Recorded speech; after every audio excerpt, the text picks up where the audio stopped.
বাড়িতে শৌচাগার না থাকলে এবার বন্ধ হবে রেশন। পঞ্চায়েতের এই সিদ্ধান্তে এবার সিলমোহর দিলেন বর্ধমানের জেলা শাসক সৌমিত্র মোহন।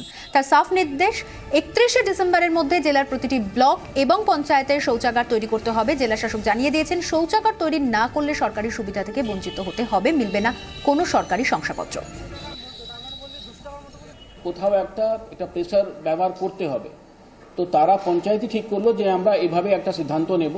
আর তারাই সিদ্ধান্ত নিয়েছে যে আমরা কিন্তু পঞ্চায়েত শুধু রেশন দোকান নয়, বরঞ্চ যারা পাড়াতে যারা মুদিখানা দোকান আছে তাদেরকেও বলা হবে তো আপনারাও করেন এটা, আপনারা কোনো রেশন দোকান রেশন মানে কিছু আপনি বিক্রি করবেন না যখন পর্যন্ত এটা আপনারা তারা কিন্তু খোলা মাঠে শৌচ থেকে বিরত হচ্ছেন না।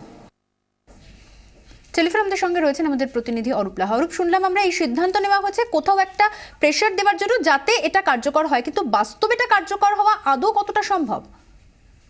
দেখো অর্পিতা, গত এক সপ্তাহ ধরে আমরা দেখেছি বর্ধমান জেলা প্রশাসন একেবারে মাঠে ময়দানে নেমে পড়েছে। আমরা দেখেছি যে একেবারে যে মিটিং করেছে বিভিন্ন বিডিও বিভিন্ন এসডিওর সঙ্গে জেলা শাসক সৌমিত্র মোহন, জেলা পরিষদের সভাপতি এবং শাসক সৌমিত্র মোহন প্রতিদিন নিয়ম করে প্রায় গ্রামে আসছেন, প্রায় ভোরের সূর্য ওঠার আগেই তারা গ্রামে আসছেন এবং যাতে খোলা জায়গায় কেউ মলত্যাগ না করে তার জন্য প্রত্যেক মানুষকে বোঝাচ্ছেন এবং কাজে হুঁশিয়ারি দিচ্ছেন।